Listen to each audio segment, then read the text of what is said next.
नमस्ते मित्रांनो, तर आज आम्ही सर्वजण मिळून अलिबागला जाण्याचा प्लॅन केलेला आहे.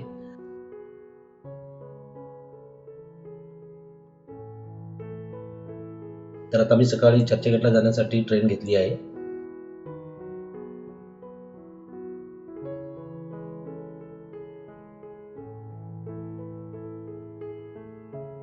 इथे आम्ही चर्चगेटला पोहोचलो आहोत.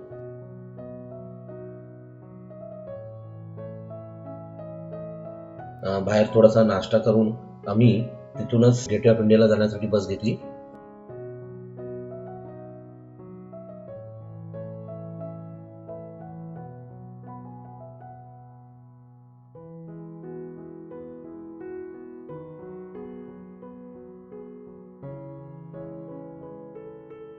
गेटवे ऑफ इंडियाला जाताना बसमधून आम्हाला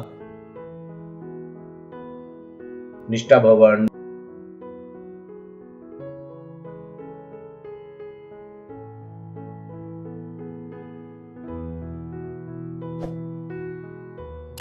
निर्मला निकेतन कॉलेज,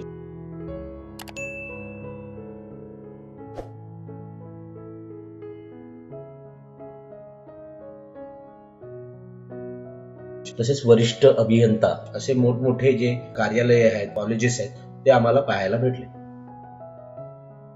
थोडं पुढे जाताच आम्हाला होमी भाभा युनिव्हर्सिटी देखील पाहायला भेटली. फार दिवसांनी आपण जातो, आता गोष्टी जेव्हा आपल्या डोळ्यासमोर येतात तर त्या पाहण्याचा आनंदच वेगळा असतो. त्याच्या थोडं पुढे गेल्यावरती आम्हाला बाळासाहेब ठाकरे यांचा पुतळा दिसला. फार सुंदर असा पुतळा होता तो. सिग्नल लागल्यामुळे आम्हाला तो पाहता आला. तिथून काही क्षणातच आम्ही गेटवे ऑफ इंडियाला पोहोचलो.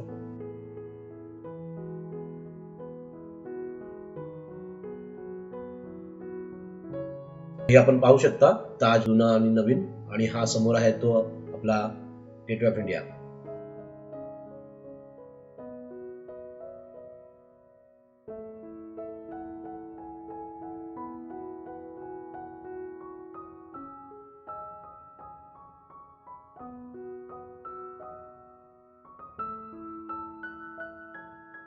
आता आमची थोडीशी धावपळ झाली नाही तर आम्ही तिथे थांबून थोडंसं फोटोशूट वगैरे असं काही करणार होतो. तरीही निघण्याचा वेळ झाल्यामुळे आम्हाला तिथे काही थांबता आले नाही.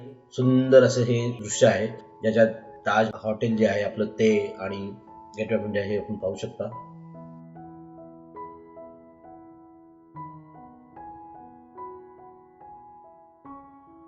समुद्रातून जाताना आम्हाला फार सुंदर असा अनुभव आला.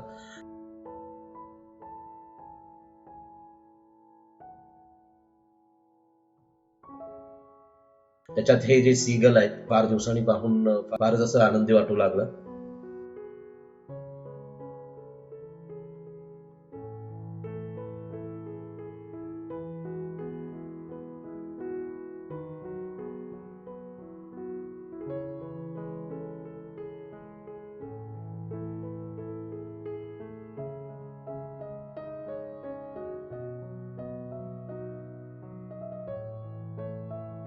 काही क्षणातच आम्ही मांडवा पोर्टला पोहोचलो. तिथे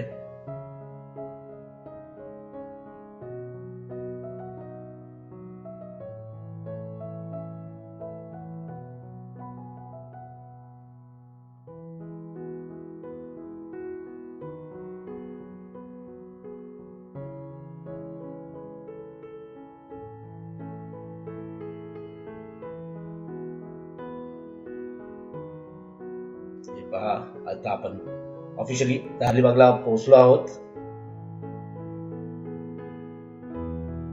बाजूलाच एक सुंदर अशी भगवान गौतम बुद्धांची मूर्ती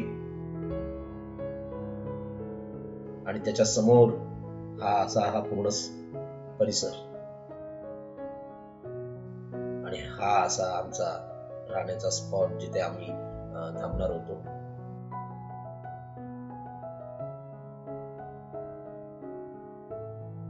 ते पोहोचता पोहोचताच लहान मुलांना राहवलं नाही आणि ते थेट जाऊन पाण्यात स्विमिंग पूल मध्ये उतरले.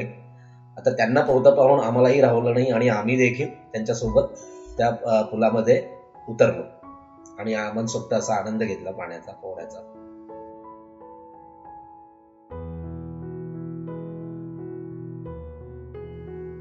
त्यानंतर संध्याकाळी आम्ही तेथे जवळ असलेल्या बीच जवळ फिरण्यासाठी गेलो होतो.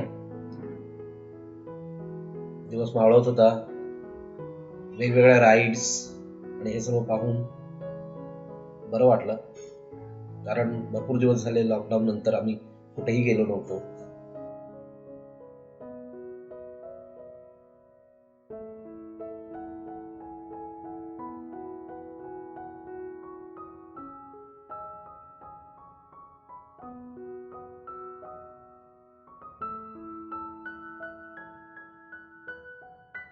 दिवस मावळला. सर्व जे राईड्स वाले होते ते देखील निघायला लागले आणि आम्हीही त्यांच्यासोबत परतीचा प्रवास केला टेस्ट रूमवरती जाण्यासाठी.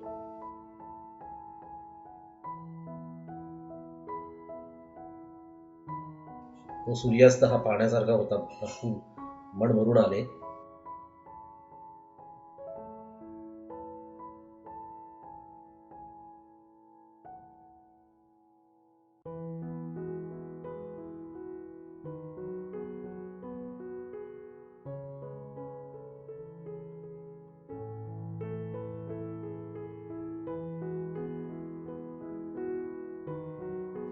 बीचवरून घरी आल्यानंतर आम्ही काही फटाके आणले होते, ते फटाके देखील फोडले. मित्र आणि त्याची फॅमिली होती, त्यांना दिवाळी असल्यामुळे ते आनंद घ्यायचा होता म्हणून त्यांनी तो आनंद घेतला.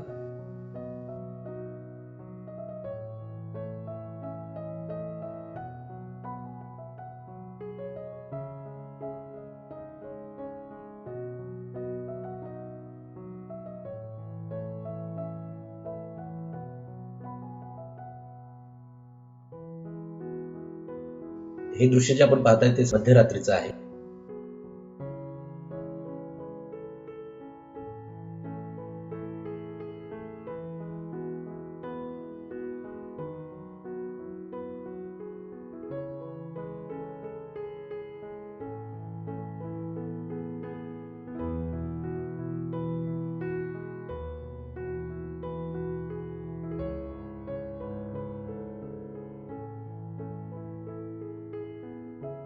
पहाटे आम्ही नाश्ता करून एक 12-12:30च्या आसपास आम्ही तिथून निघालो. जाताना आम्हाला फार अशी छोटी छोटी गावं आणि घरं वगैरे दिसली.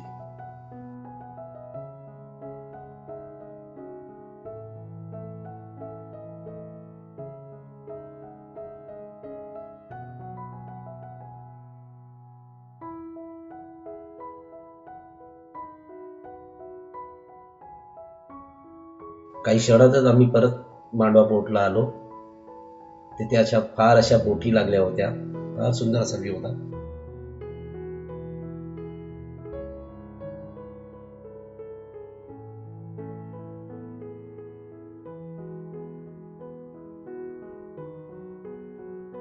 हे जे आहे इथे M2M ज्या फेरी येतात भावच्या धक्क्यावरून मांडवा आणि मांडवावरून ज्या भावच्या धक्क्याला जातात त्या फेरीज ज्या आहेत त्या इथे येतात. त्याच्या बाजूलाच एक वडाचं वृक्ष दिसलं. फार मोठं असं वडाचं वृक्ष होतं आणि त्याच्या चौथऱ्याला माणसं बसली होती. आता विचार केला आम्ही कसं जायचं, तर तिथून परतीचा प्रवास करताना आम्हाला स्पीड बोटचा हा पर्याय होता. तर सर्वांनी मिळून स्पीड बोटनी जाऊया, कारण हा अनुभव कधी आम्ही अनुभवला नव्हता आणि तो अनुभव हा सर्वांना अनुभवायचा होता. म्हणून सर्वांनी त्याच्यावरती होकार दिली आणि आम्ही तिथून ह्या स्पीड बोटमधून जाण्याचा निर्णय घेतला.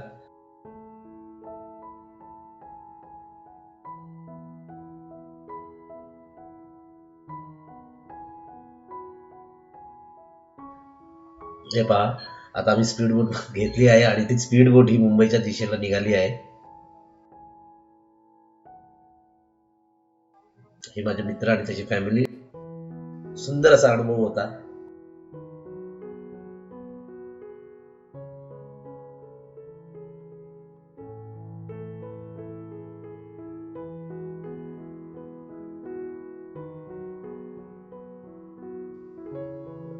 समुद्रातून जाताना थोडं मनात दुगदुगही होती, कारण ती स्पीड होती, ती स्पीड अनुभवणे आणि ते पूर्ण हातांना असा तो समुद्र, ते फार म्हणजे कधी असा अनुभव अनुभवला नव्हता.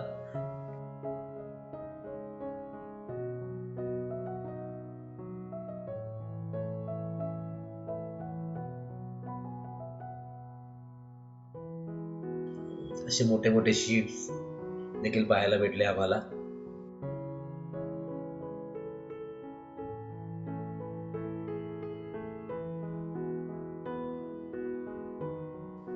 आणि काही क्षणात परत आम्हाला तो जो ताज आणि ते जे गेट ऑफ इंडिया आम्ही जे सोडून गेलो होतो तो आमच्या डोळ्यासमोर पुन्हा प्रकट झाला. पुन्हा आमच्या डोळ्यासमोर तेच दृश्य, कालचं दृश्य आलं.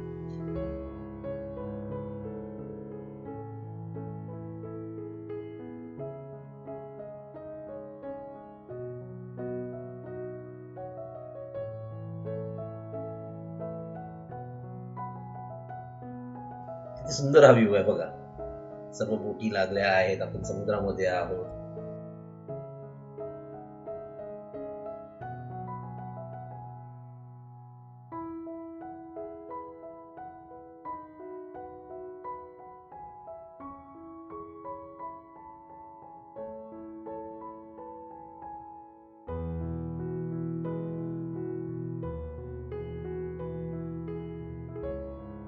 असा आलिशान असा हा ताज.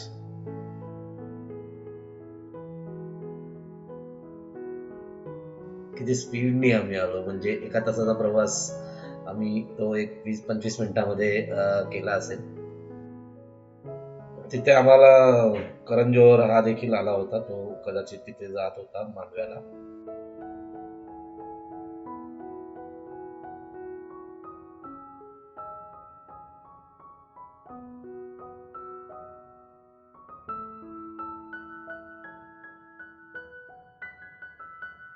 आणि तिथून आम्ही चर्चगेटला पोहोचलो. तर असा आमचा फार सुंदर असा अनुभव होता.